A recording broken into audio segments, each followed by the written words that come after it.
Hey everyone, in this video we're going to be looking at the Landcruiser Toyota Prado and we're going to be checking the front brakes on it, whether we need to change the pads and the discs or just the pads. So I'll be showing you all that step by step, and I'll be showing you what the minimum thickness is of the rotor, so on and so forth.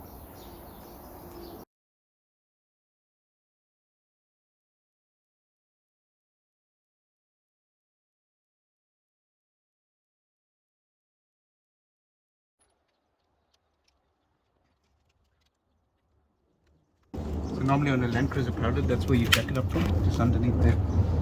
So always look for that and make sure you jack it up on the cross member. Or from the software rather. So with the wheel off now, we can have a look at the brake disc and the rotor. If you notice here, and if you do the fingernail test, so just with the fingernail, just run it here. There's quite a few grooves and lines here. You can possibly see it as well.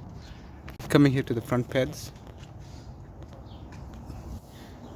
this being the 4-part design, so it's got 1, 2, 3, 4 pistons. It's got 4 pistons on this caliper. The brake pads look fine, but you can service this, so we'll take this off, take off the pins here, and just make sure it's not binding. But this would have to be looked at, so this you'd either have to resurface it or just replace the rotor. You can feel the unevenness if you just run your finger here. So coming over to the right side, or the driver's side, you can see the same scenario. There's a lot of lines here, but the brake pads look new, so someone's changed the pads in the past, but they're not resurfaced the rotor or similar. And also there's a little bit of a lip coming here as well. So first things first, we'll take off this rear spring clip here, hit out these pins, and then pull out this line, and then we'll pull out the pads and inspect them. So we'll start by taking this rear off here. So you lift that spring up here, lift it up here. If you're not done this in a while, can be rusted up, so you might have to use a little bit of lubricant or something.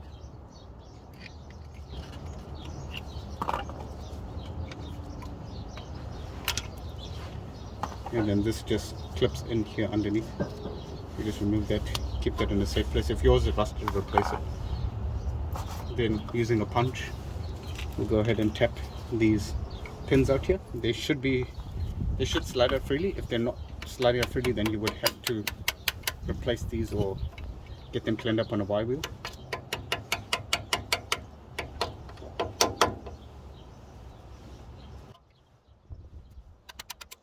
See how they just came up quite easy?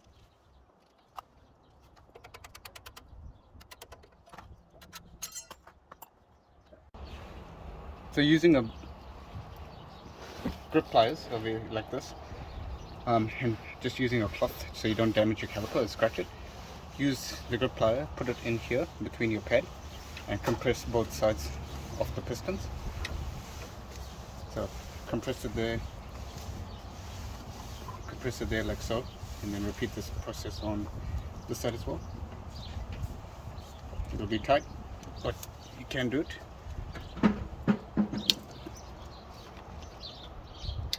Make sure you keep an eye on your brake fluid level as well, just in case if you have topped it up, it might start overflowing from the top.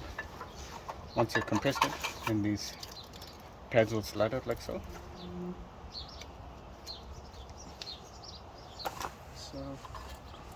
And then that just pulls out like so. So now we'll look at the pads. They're, like I said, they're in quite good condition. If you look at where the metal ring is for the wear, so this makes a noise. This touches the disc when it's worn out. There's quite a lot of meat still left on the pad, but these rotors don't look that great, so we'll just check that out. And also, if you look here, the seals look okay. You can give this a caliper a good clean if yours in similar condition, and just check the seals. You don't want to see any chips or any cracks or any holes in the rubber. That's quite important as well. So for anyone who's curious, this is the minimum thickness of this brake disc. So 20 mm is the minimum OD that you want to see. But realistically, if you have lips, you'll have to factor that in if you really want to get that machined or not. So while pushing the pistons back, always monitor your level in the reservoir, just to make sure it doesn't overflow. If that's the case, then you will need to suck some brake fluid out of the reservoir.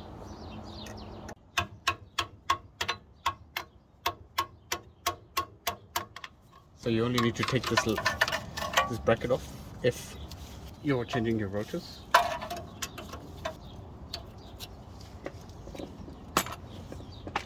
And then that just releases the tension there, and then you can take off the two caliper bolts here at the back. There's 17 mm bolts. So just one there and one there at the bottom. And then this whole caliper slides out, and then you can hang it and replace your disc. Now that we got the brake pads off, we'll just go ahead and give this a good clean, all the rubber seals here, just with normal water. You can use warm water if you want, and some soap. Just we'll give it a good clean in there, all around here, get rid of all that brake dust and clean up the rubber seals.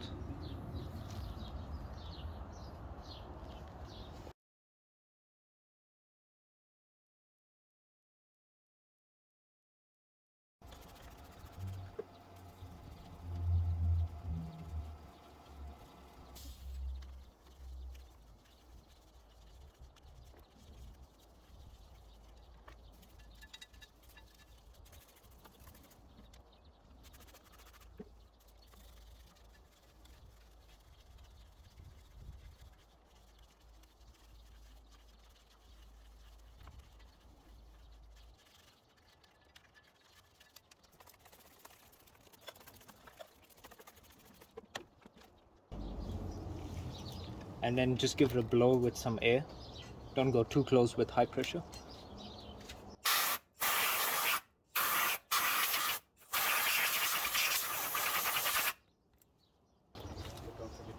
And as you can see, this is the after. You can actually see the seals now. A nice dark rubber black color. Also, it would pay to put a bright light and check the seals for any rips. Now that the brake dust has been removed from the rubber, you can inspect the seals, and if you see any damage, you'll have to replace it. So I'll go ahead and do that off camera. So make sure you clean up all the rust and all the dirt from your pins. If they're too badly rusted, go ahead and replace it, but these are fine. Using a wire wheel or something similar to this, give it a good clean, or even if you don't have anything, just use a bit of sandpaper or similar. So you get the idea, just give it a good clean, remove all the rust, and then we'll grease it up and then put it with the new pads. So that's the after. We'll show you the before with the other older things.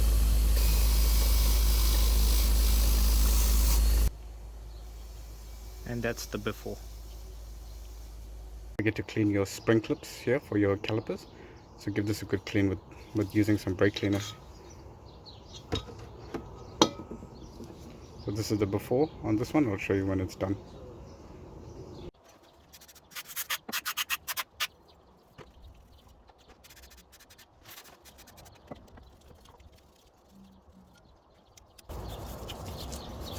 With this spring clip here, you don't want to really use a wire brush or similar.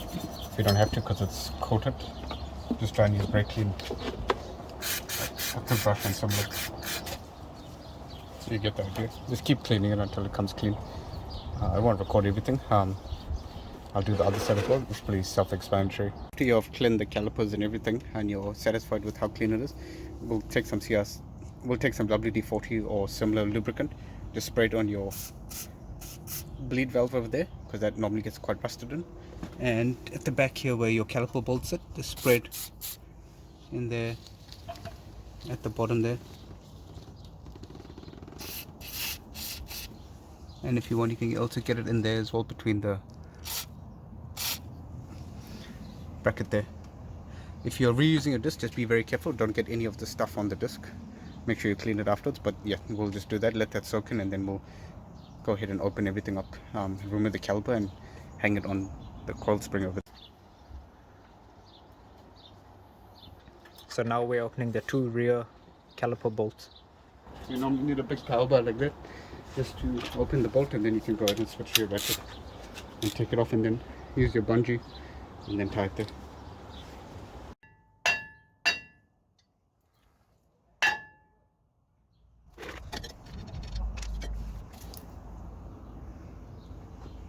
So take some CRC and just, or WD-40, whatever you use it, spray it around there, let it soak in, and go ahead and install this in there.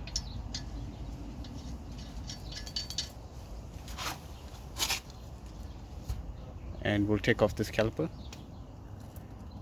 You have seen that in the previous steps. So sometimes you might find it's easier if you just pull out this 12mm bracket that holds on the brake line and the ABS sensor wiring. Just take that off and move it to one side. It will give you more space when taking off this caliper to hang it over there.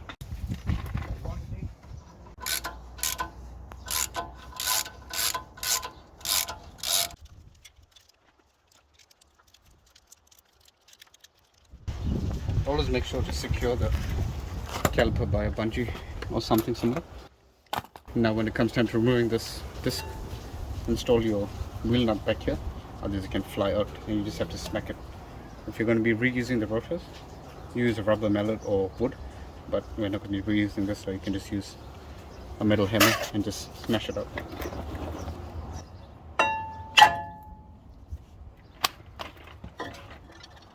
Just like that, and then it comes off. Next we'll give all this a good clean with the wire brush. So we'll use brake cleaner first, remove all the CRC, and then just clean up the surface here. It's not too bad, but it's always good practice.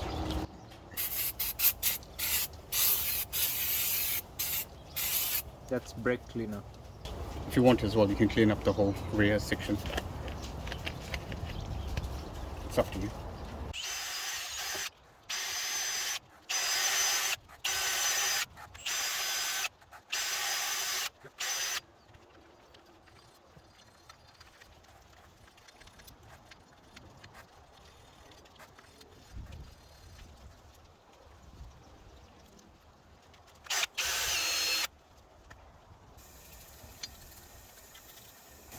So this step of wire brushing here and over there, you don't really have to do it.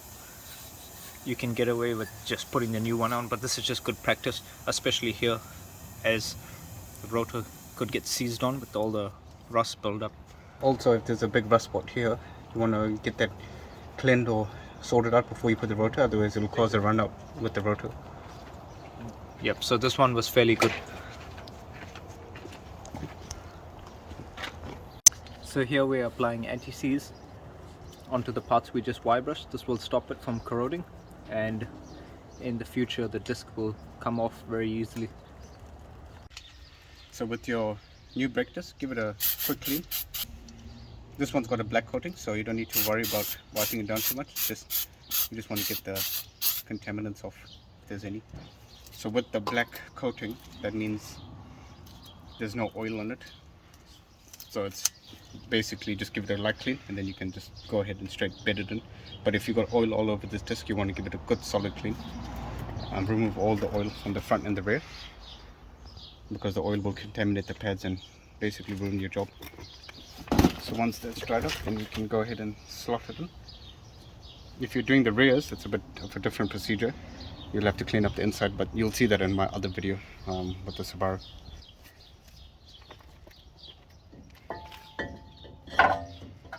Slot that in.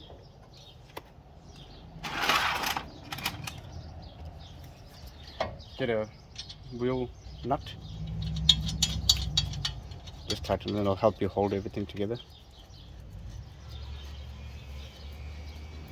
Notice how it's hung here as well, the caliper. I've also put a wooden block here just to hold it as assisted.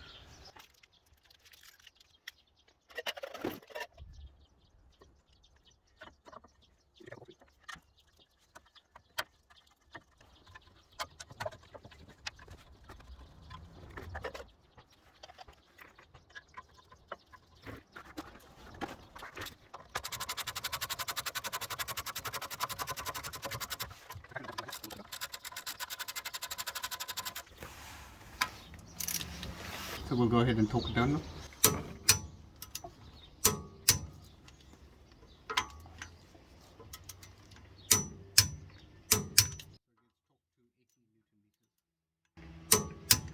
Once it's all torqued, we'll go ahead and lube up the pads and we'll slot it in, and you'll see that shortly now.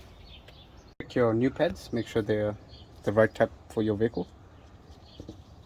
And when you're ready, you can go ahead and reuse your shims if they're in an okay condition, which these are. If not, then you'll want to replace these shims or use whatever hardware's come with your brake pad setup. So what we want to do is we want to lubricate all these parts here. So we want to lubricate all these contact points here at the bottom, the slide pin where it glides in and out over there, and lubricate the shims as well. We'll show you that when we're putting it now. So if your pistons are not fully pushed back on your caliper, you can use pliers like this. Put a small piece of wood or cloth or something at the back there and just compress it in like so. Similarly here at the back. If it's too hard with the wood piece, you just be careful. Just the paint might get chipped a little bit. You just compress it in like that, and that just pushes it back. When you have the new disc in there, you don't want to go anywhere near it using a screwdriver or something just to pry against it. You don't damage it. So use that method what I just showed you with the pliers. You also want to take note and be careful of these seals. Don't accidentally slip and groove them or mark them or something similar. These are the dust seals. If you damage that, you want to pull out the caliper and then replace that seal. So using your lubricant of your choice, go ahead and lube this side here. Just basically all the contact points you want to lube up on these Prados with the 4-pot calipers. It's a fixed design, it's not a floating design, so the edges are normally what touch. So you want to do that basically any point. So see here, it touches here, it touches there, and then your glide pins as well. You'll also want to add a little bit at the back here between your shims.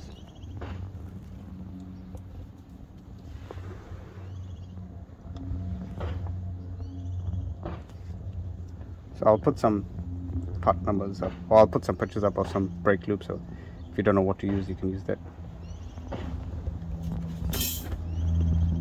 Your shims as well. Take note of the orientation. Just go like that, and you can put a little bit at the back here where it sits on the piston. So we'll go ahead and do that for both of them, and we'll report back. Notice how I don't put excessive amount of grease or lubricant. You just want a little bit, you don't want too much. That's always the goal, even when you're doing your clutch jobs and similar. You just want a little bit of lubricant, not too much. Because if you put too much, then it just picks up dirt and it's not ideal.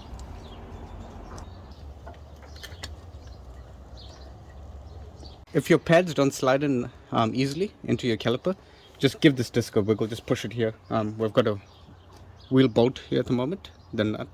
We've got the wheel nut, just holding it in. This being a new disc, you might just have to push it and just wiggle it a bit so that the pad slides in easily. So now moving on to the next step with your glide pins, we'll take the lubricant that we used previously, whatever that was that you used, and just lightly coat the whole glide pin. So this protects it from rust, and it also allows the pad to glide on it easy in and out, especially on a 4-wheel drive. You want to make sure that you do lubricate it a little bit, prevents rust, and it just makes life a lot easier the next time you come around to doing this. Just a little tiny bit, you don't want to go excessive on it, on both of them, so here and here. Especially if you go off-roading in this with your particular vehicle, you want to make sure that you do grease up all your pads and everything. It's quite important, and you want to do this on a regular basis. So if you go off-roading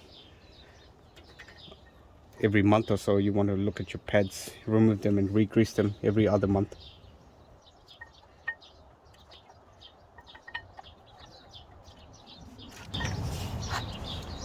Just like that. And don't forget your spring clip over here. So when you put the glide pins back in, we'll go ahead and slot this spring in that holds that puts pressure on the brake pads. So what you want to do is put your little bit of your lubricant here, just where it touches. So any surface that touches, basically, you can either put it here or you can put it there, or whatever suits. Once that's done, you just slot that in there like so. Put that in there and just slot it underneath there like so. That spring here goes in the middle, and you just have to align those.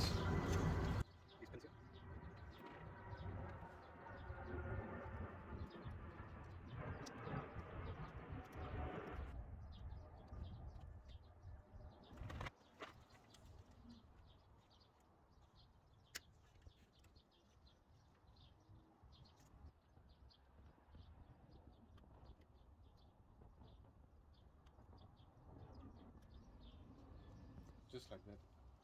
You might have to use a nose pliers or something just to turn this glide pin, just so that you can slot in the shim over the spring over here.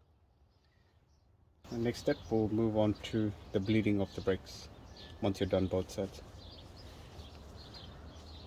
So if you notice, this disc has got a black coating on it. I went ahead earlier and I sprayed some brake cleaner. I'll go ahead and do that again a bit later. But if you've got oil on your disc, you want to make sure you give this a good clean and wipe it down with some clean paper towels or something and get all the oil off. This is a black anodized disc, so that's how they protect it. So there's nothing to be concerned with spraying it down. But if you've got oil in your disc, make sure you clean it up before going ahead and using it. Otherwise you will contaminate your pads and you will have to replace it.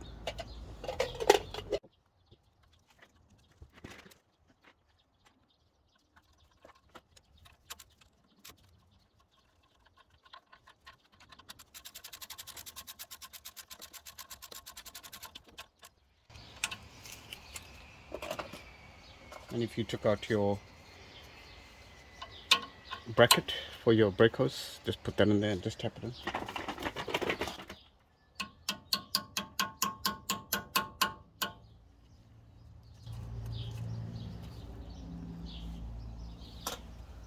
Now we'll move on to bleeding out the brakes.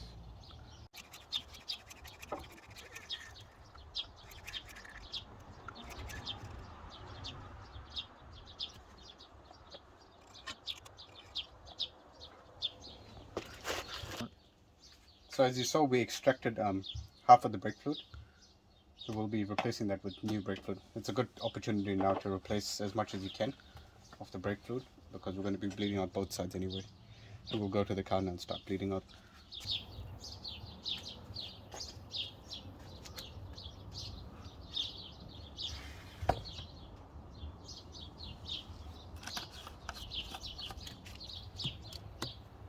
So I normally like to use a 10mm socket on a ratchet. Just loosen it like so, especially on these four-wheel drive vehicles, because sometimes they rust in there and you don't want to. If you use a ring spanner, you might slip. So once that's loose, put your ring spanner in there, get your bleed bottle ready with your pipe, and get your helper to go ahead and push the brake. Yeah. Push. Slowly and release slowly. So watch this pipe. Hold. So now we're in the vehicle. I'll just show you how to pump the brake. When he calls, I will hold, and when he doesn't, I'll keep pumping. So he told me to pump, so I'm gonna pump now.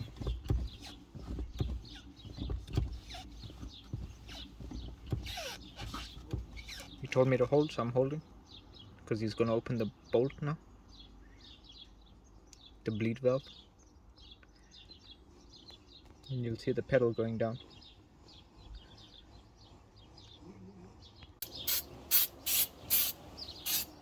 Just a final spray if there's any dirt or contaminants. So now we'll go ahead and put the wheel on and torque the wheel down and take it for a drive. Make sure your brake fluid is topped up.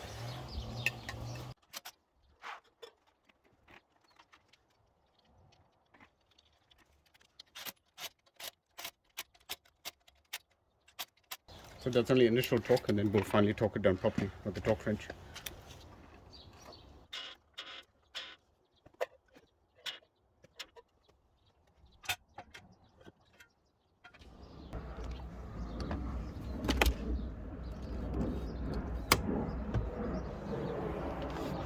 So slowly release the jack and come down only halfway, just till the tires touch the ground. And now we'll go ahead and torque the wheels down.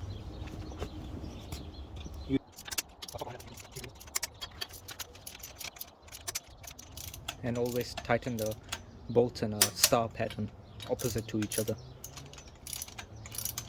Once you're done both sides, then you can drop the vehicle down fully off the jack and take it for a drive.